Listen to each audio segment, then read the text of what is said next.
রমজানের শেষ বাজারটা আমি করতে আসলাম। রমজানের শেষ বাজার কি মানে ঈদের শেষ কেনাকাটাটা আমার জন্য। ঈদের কেনাকাটা তো আগেই শেষ, তাই আজ আসলাম নিজের জন্য কিছু কেনাকাটা করতে। সব কিছুর দাম এত চওড়া, যেটা দেখাতে সেটাই পাকিস্তানি বলে ওরা চালাইয়া দেয়। তো যাই হোক, দাম যাই হোক আর কম হোক আর বেশি হোক, নিজের যতটুকু সামর্থ্য ছিল নিছি। তো এখন কেনাকাটা করে বাড়ি চলে যাচ্ছি আবার।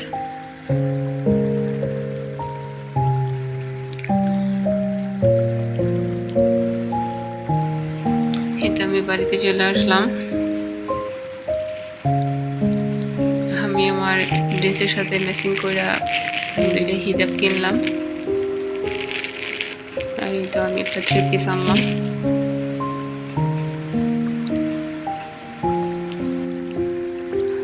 এখন কি একটা ইডি উঠছে সব পাকিস্তানি, এবার সুতি হোক বা জর্জেট হোক, দোকানে গেলে ওরা বলবে যেটা পাকিস্তানি।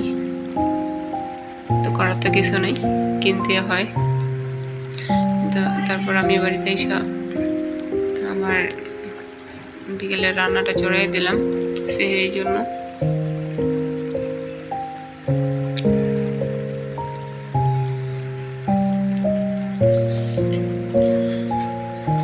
হাই এভরিওয়ান, আসসালামু আলাইকুম। কেমন আছেন সবাই? আশা করি সবাই ভালো আছেন। প্রতিদিনের মতো আজ আমি আপনাদের জন্য নতুন একটা ভিডিও নিয়ে হাজির হলাম। আশা করি ভিডিওটা আপনাদের ভালো লাগবে। ভিডিওটা যদি আপনাদের কাছে ভালো লেগে থাকে প্লিজ একটা সাবস্ক্রাইব করবেন, একটা লাইক করবেন। রমজান তো প্রায় শেষের দিকে, হাতে গোনা আর মাত্র 5-6টা রোজা আছে, তারপর শেষ। রহমত মাগফিরাত সবই শেষ হয়ে গেল, নাজাতের মাত্র আর কয়টা দিন বাকি। রমজান আসার আগে একটা টেনশন থাকে যে রমজানগুলা জানি কেমন কাটবে, কিন্তু রমজান আসলে কয়েকটা থাকার পর আবার খুব খারাপ লেগে যায় যে রমজানটা চলে যেতে আছে।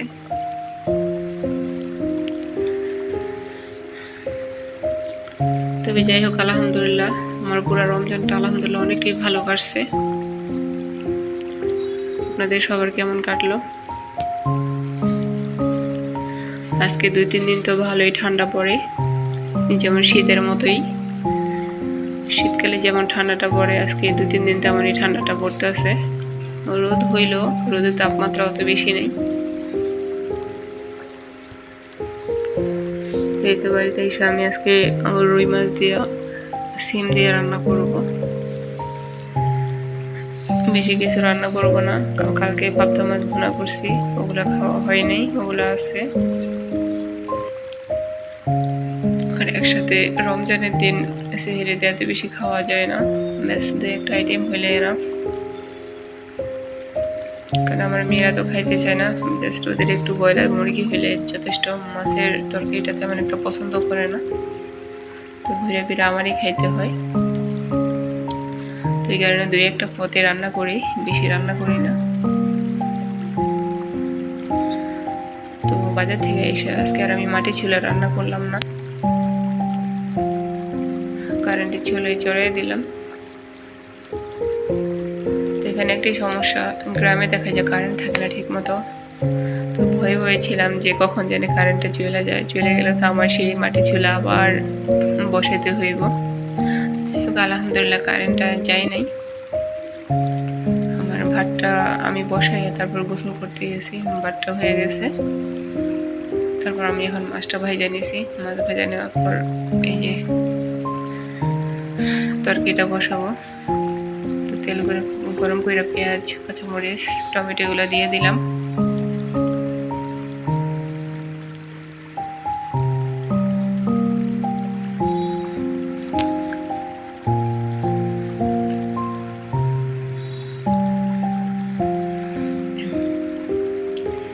আসলে কি ধনী হোক গরিব হোক পুরো একটা মাস রমজানের পর সবার একটা আশা থাকে যে ঈদে একটু ভালো জামা কাপড় পরবে, কিন্তু দোকানদাররা এত রকমের সিক্রেট করে। ওরা দোকানে গেলে যদি দেখে যে কাস্টমার একটা জিনিস পছন্দ করছে, এই জিনিসটার দাম ওরা তো হাই রেটে বইলা থাকবে, ওইটার দাম আর কমাকমি নেই, কারণ কাস্টমার এটা পছন্দ করছে। এবার যেভাবে হোক তারা তাদের দামটা ছাড়ে না। তো আজকে আমি যে 3 পিসটা নিতে নিয়েছি, আমি তো প্রথমে কনফিউজড হয়ে গেছি, দাঁড়িয়েছিলাম কতক্ষণ। আমি চাইছিলাম যে সুতির ভিতরে কাজ করে একটা 3 পিস, মানে আমার বাজেটের ভিতরে। প্রথমে দেখলাম যে তেমন একটা ভালো লাগে নাই, পরে দেখি যে কাস্টমার বেশি। পরে আমি বলি যে সবাই বসুক, সবাই দেখার মাঝে যদি আমার একটা পছন্দ হয়ে যায় ওইটাই পছন্দ করবো। পরে অন্য একটা কাস্টমার আসলো, যখন 3 পিসগুলো নামালো, তা আমার ওখান থেকে এই 3 পিসটা ভালো লেগে গেছে, তা আমি হাতে নিলাম। তোরা তো ফার্স্ট টাইম একেবারে 3,500 বইলেই রাখছে। আরে ভাই, একটা কাজ করা 3 পিসের দাম যদি এত বেশি বলেন, সবার কি সাধ্য থাকে? এখন যাদের অ্যামাউন্ট বেশি তারাই না কিনবে, যাদের অ্যামাউন্ট কম তারা তার পারে না। ওরা এমন একটা সুযোগ কাজে লাগায়, যদি দেখে যে কাস্টমার এই জিনিসটা পছন্দ করছে, এটা নেবে, তখন তারা আর হাতছাড়া করে না এই জিনিসটা। ওরা ওদের মতো ইচ্ছা মতো দামটা বলে রাখে। তো যাই হোক, কি করার, আমি দামটা যাই নিচে নিয়ে আসলাম, কারণ পছন্দ হয়েছে। আর এখন গরমের দিন তেমন একটা পিছলা জর্জেট এগুলা পরতে আমার ভালো লাগে না, ওগুলা একদিনই পরা, পরে দেখা যায় কোনো অনুষ্ঠান ছাড়া পরা যায় না। তাই আমি একটু সুতির ভিতরে আনলাম, যাতে মাঝে মাঝে পরা যায়।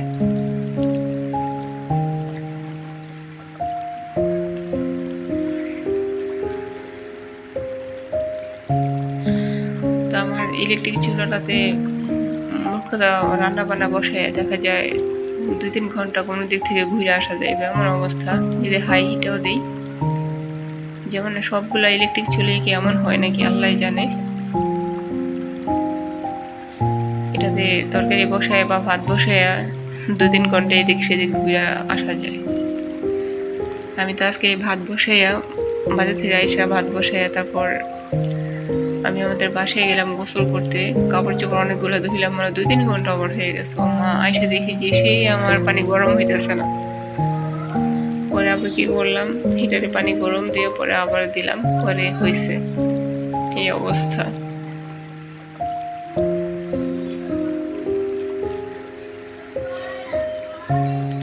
সামনে তো দেখা যায় আরো বর্ষার দিন আসতেছে, থাকবে না কারেন্ট, জানি না, আল্লাহ জানে কিভাবে রান্না করব, থাকে না কারেন্ট।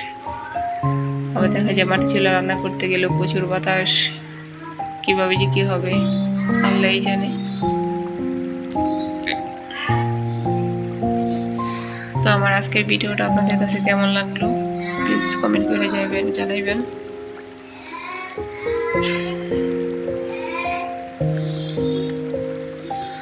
আমার ভিডিওটা যদি আপনাদের কাছে ভালো লেগে থাকে, প্লিজ একটা লাইক করবেন, একটা সাবস্ক্রাইব করে